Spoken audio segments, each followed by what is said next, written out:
Arab Saudi. Sederet cerita dari Arab Saudi memang tidak ada habisnya jika dibahas, mulai dari kekayaan negaranya, agamanya, hukuman mati, dan bahkan sisi gelapnya yaitu banyaknya tenaga kerja yang dijual menjadi PSK melalui para mafia. Arab Saudi tak jarang disebut dengan salah satu negara dengan pelanggaran HAM yang paling banyak. Itu semua tidak luput dari banyaknya pengabaian rasa kemanusiaan di sana. Mulai dari hukuman mati yang begitu banyak yang tentunya juga melanggar HAM, sampai perdagangan manusia yaitu dunia prostitusi. Baiklah, simak video ini sampai habis supaya tidak gagal paham. Kisah ini diangkat dari kisah nyata yang menceritakan tentang seorang wanita mu'alaf yang bekerja menjadi TKW di Arab Saudi, namun malah terjerumus ke dalam lingkaran setan yaitu lingkaran prostitusi. Ia adalah Mawar, wanita asal Indonesia yang memiliki paras yang cantik. Ia mempunyai keluarga yang harmonis di Indonesia. Namun, karena kebutuhan ekonomi, ia terpaksa harus berangkat bekerja ke Arab Saudi dengan harapan bisa mendapatkan penghasilan yang lebih baik. Singkat cerita, sesampainya di Arab Saudi, semuanya tidak seperti apa yang dibayangkan Mawar dari rumah. Yang awalnya berharap mendapatkan majikan yang baik, namun Mawar malah mendapatkan majikan yang mata keranjang, jahat, dan cabul. Tidak hanya majikan laki-laki saja, tapi majikan perempuan juga sangat galak sekali. Baru saja bekerja dalam hitungan bulan, Mawar sudah sering sekali mendapatkan perlakuan tidak menyenangkan. Mawar dipaksa bekerja tak kenal waktu, tak kenal istirahat, dan tenaganya diperas habis layaknya budak. Tidak hanya itu, Mawar kerap sekali mendapatkan pukulan fisik dari majikan perempuannya. Pukulan fisik ini tidak disebabkan karena Mawar membangkang, akan tetapi karena majikan perempuannya cemburu pada suaminya yang selalu ketahuan menggoda Mawar. Makanya semua kemarahan dilimpahkan kepada Mawar. Ia dicaci, dihina, dan sering dipukul oleh majikan perempuannya itu. Suatu hari saat semua sedang tidak berada di rumah, tinggallah di rumah hanya Mawar dan majikan laki-lakinya. Tiba-tiba majikan laki-lakinya ingin mengajak Mawar melakukan hubungan dewasa. Tentu saja Mawar menolaknya. Ia berteriak dan berusaha lari. Namun tentu saja tenaga Mawar kalah kuat dengan majikan laki-lakinya. Bahkan majikan laki-lakinya mengancam kalau Mawar tidak mau menuruti kemauannya, ia akan melaporkan Mawar kepada istrinya kalau Mawar telah mencuri perhiasannya. Tentu saja Mawar takut karena istrinya lebih percaya kepada suaminya. Ia takut kalau sampai itu terjadi, tentu majikan perempuannya akan menyiksanya habis-habisan. Akhirnya, Mawar pun harus rela menjadi korban kebiadaban majikannya di Arab Saudi. Negara Arab memang menjadi tempat banyak orang Indonesia untuk bekerja. Melihat hujan real yang bisa membuat kaya raya di kampung, tentunya semakin ada saja keinginan masyarakat, terutama wanitanya, untuk beradu nasib di negara tersebut. Walau sudah banyak kasus tenaga kerja wanita yang diperkosa, dianiaya, dilecehkan, itu semua tidak menyurutkan langkah wanita Indonesia yang susah bersaing di negeri sendiri untuk mencari penghasilan di sana. Menariknya, stigma TKW Indonesia di Arab bukanlah sebagai tenaga kerja, melainkan sebagai pelacur. Bahkan dianggap pelacur yang paling murah. Mereka mendapatkan gelar sebagai Abu Khamsin, yaitu wanita yang harganya 50 real sekali pakai. Tentu hal ini sungguh miris sekali. Kabar burung mereka yang bekerja sebagai TKW di Arab, gajinya sama besar dengan manajer di Indonesia. Tentu hal itu membuat banyak para wanita Indonesia, terutama mereka yang berasal dari kampung, yang masih muda sudah jadi janda, impitan ekonomi yang terpuruk. Tentu kabar ini membawa angin segar hingga menggoda mereka untuk pergi bekerja ke Arab. Namun sialnya, banyak yang tidak beruntung dan mendapat majikan yang kejam serta cabul. Lalu mereka melarikan diri tanpa tujuan. Mau ke KBRI juga tak tahu jalan. Akhirnya sampai ke tempat penampungan TKW di sana. Dan ternyata di Arab sana tempat penampungan TKW tidak seperti yang diharapkan, di mana banyak kisah-kisah yang membuat air mata jatuh. Lari dari majikan yang kejam kerap tersaji di telinga. Tapi, seperti pepatah mengatakan, keluar dari mulut singa masuk ke mulut buaya. Karena tempat penampungan TKW di sana banyak yang dikuasai oleh mafia. Kabar ini dibenarkan dari anggota tim pemantau haji dan DPR lainnya yang berkunjung ke Riyadh, ibu kota Arab Saudi. Selain bertemu dengan para pejabat KBRI, tim juga melakukan pertemuan dengan sejumlah TKW. Pengakuan-pengakuan pun muncul bahwa para TKW itu dijadikan pelacur oleh PJTKI dan penampung di Arab Saudi.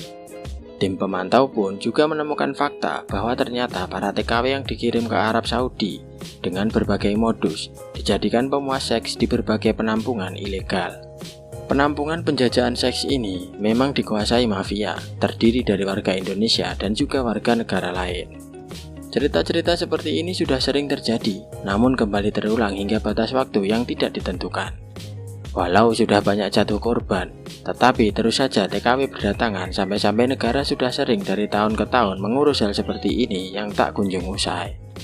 Sekarang kita lihat perspektif dari orang-orang Arab. Bisa dibilang mereka mendadak kaya di tahun 1970-an akibat adanya oil boom. Sebelum tahun itu eksplorasi minyak biasa-biasa saja. Penduduk Arab awalnya nomaden, mengandalkan pendapatan dari para jemaah yang beribadah ke Mekah dan Madinah. Setelah minyak ditemukan, negeri tersebut membangun infrastruktur yang kuat, terdiri atas sumur-sumur minyak, pipa, kilang, dan pelabuhan. Bayangkan saja, mentalitas mereka yang awalnya susah tiba-tiba menjadi kaya sebagai negara petrodolar. Karena mereka kaya mendadak, harus secara radikal membangun negara dari infrastruktur, hingga tempat hiburan, gedung yang tinggi, pabrik, sekolah langsung dibuat sedini mungkin. Karena mereka sudah terlalu kaya, maka tidak ada yang mau lagi bekerja sebagai kuli, pedagang eceran, buruh, dan sebagainya. Maka mereka hidupnya selalu ketergantungan dari pendatang asing, dan untuk memenuhi hal itu, mereka mengambil orang-orang dari luar negeri.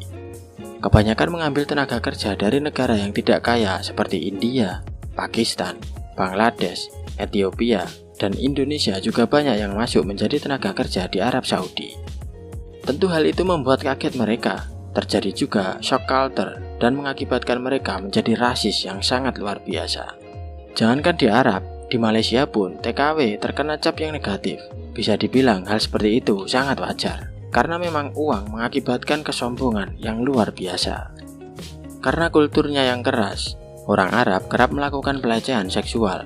Namun, karena budaya menutupi aib, tentu menjadi persoalan tersendiri, karena tidak ada angkanya untuk masalah perzinahan, korupsi, dan lainnya. Banyak pemuka agama, pejabat negara, maupun sesama jamaah sendiri seperti melakukan persekongkolan jahat dengan menghidupkan mitos bahwa pengalaman pelecehan seksual kepada perempuan saat berhaji merupakan teguran Tuhan atau balasan atas perbuatan buruknya di tempat asal masing-masing. Dan dengan berlindung kepada mitos serupa itu, negara pengirim jamaah atau Arab Saudi sebagai negara penyelenggara ibadah haji secara sengaja melakukan pembiaran yang terencana atas fakta kekerasan seksual yang dialami jamaah perempuan ini. Alih-alih membantu korban dengan penanganan trauma atau berupaya menindak pelaku, korban malah distigma sebagai pelaku kejahatan seksual di tempat asalnya. Anehnya, meski dalam ajaran Islam tak dikenal konsep hukum karma, tapi dalam kasus-kasus seperti itu justru karma dijadikan sebagai jawaban atas nasib buruk yang dialami perempuan korban kekerasan seksual selama mereka berhaji. Namun orang Arab tidak mengenal pelacuran, maka TKW yang bekerja di sana kerap terjadi pelecehan seksual.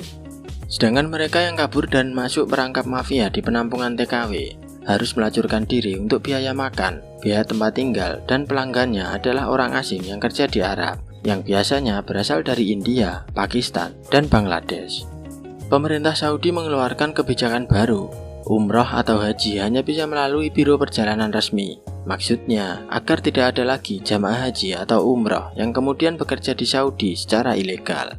Sedangkan mereka yang benar-benar ingin bekerja harus melalui agen resmi pengerah tenaga kerja. Dengan kebijakan baru itu, jumlah orang-orang Indonesia yang ingin bekerja di Arab Saudi bukannya surut, tapi justru malah bertambah banyak. Alasannya yaitu tadi, bisa berhaji dan umroh sambil bekerja. Apalagi di negeri sendiri kesempatan kerja sangat sulit. Namun untuk bekerja di Arab Saudi tidak selalu menyenangkan. Bagi yang mendapatkan majikan baik tentu sangat beruntung. Bahkan ada yang bisa keliling dunia mengikuti majikannya. Tapi bisa buntung buat mereka yang mendapatkan majikan yang sangat buruk. Kita pun sering mendengar perlakuan buruk yang dialami para pembantu rumah tangga di Arab Saudi. Dari penyiksaan fisik, pelecehan seksual, hingga tidak digaji dan seterusnya. Banyak di antara mereka kemudian melarikan diri dari majikannya. Dari sejumlah teman di Saudi, saya beberapa kali mendapatkan cerita mengenaskan tentang nasib buruk yang dialami TKW kita yang melarikan diri dari majikannya. Ketika melarikan diri, para TKW tidak tahu harus pergi kemana, tidak sempat membawa pakaian dan perbekalan lainnya. Sementara paspor ditahan majikan. Saat itulah datang orang-orang yang juga dari Indonesia yang menawarkan memberi penampungan. Di rumah penampungan mereka diberi makan, pakaian, dan kebutuhan sehari-hari lainnya. Namun setelah 2 atau 3 bulan kemudian, sang tuan rumah yang ternyata bagian dari jaringan mafia menyodorkan biaya yang harus diganti oleh si TKW selama di penampungan. Tentu saja si TKW tidak mempunyai uang buat pengganti. Mereka pun terpaksa menerima paksaan dari mafia untuk menjadi pelacur. Menurut informasi, pelanggannya kebanyakan para kuli atau tenaga kasar dari Pakistan, Bangladesh, India, dan negara-negara Afrika. Sedangkan uang jasa pelayanan seks itu hanya sekitar 50 rial untuk 5 atau bahkan 10 orang. 50 rial kalau saat ini sekitar 200 ribu. Saat kisah ini muncul, kurang lebih pada tahun 80-an, harganya masih sekitar 120 ribu. Menariknya, saat ini dunia Arab tidak seperti dulu lagi. Kasus-kasus pemerkosaan jauh berkurang. Mereka sudah mengenal internet dan dunia luar. Namun, mafia di Arab masih tetap ada. Ekspor pelacur dari Indonesia masih berjalan karena peminatnya juga bertambah. Maka PSK Indonesia yang berada di sana bukan lagi karena terpaksa, tetapi memang niat ke sana untuk menjadi PSK. Dari sinilah muncul istilah umrohan, padahal mereka bukan umroh. TKW asal Indonesia memang mendominasi pelacuran di Arab Saudi. Saking terkenalnya, jangan kaget jika orang Pakistan, India, dan Bangladesh menyamaratakan semua TKI di sana sebagai pelacur. Bagi orang India dan Pakistan, orang Indonesia itu disebut dengan syarmut yang artinya pelacur. Namun, penyebutan itu tidak berlaku bagi orang Arab Saudi. Mereka masih memandang orang Indonesia bukanlah pelacur. Walaupun di Arab Saudi keamanannya cukup ketat pengawasannya, namun tetap saja bisa diakali dengan si laki-laki memakai kerudung hitam dengan cadar. Otomatis pengawas juga membiarkan mereka untuk jalan berdua atau masuk ke kamar berdua sesama wanita, yang padahal yang satu adalah menyamar. Bang Napi pernah berkata, kejahatan terjadi bukan hanya karena ada niat dari pelaku, tapi juga karena ada kesempatan. Semoga cerita ini bisa menjadi bahan renungan dan juga bahan pertimbangan bagi kita semua. Semoga pemerintah juga segera ada jalan keluar yang lebih baik untuk masa depan Indonesia yang lebih cerah. Bila ada salah kata atau apapun dari saya minta maaf yang sebesar-besarnya. Tidak ada maksud untuk menyinggung ataupun menjatuhkan pihak manapun. Semua narasi hanya bersifat sebagai bahan pengingat bagi kita. Kritikan, masukan, dan saran yang membangun akan sangat membantu sekali bagi saya untuk bisa lebih mengembangkan channel ini supaya bisa menghadirkan informasi lain yang lebih bermanfaat. Sampai jumpa pada episode berikutnya.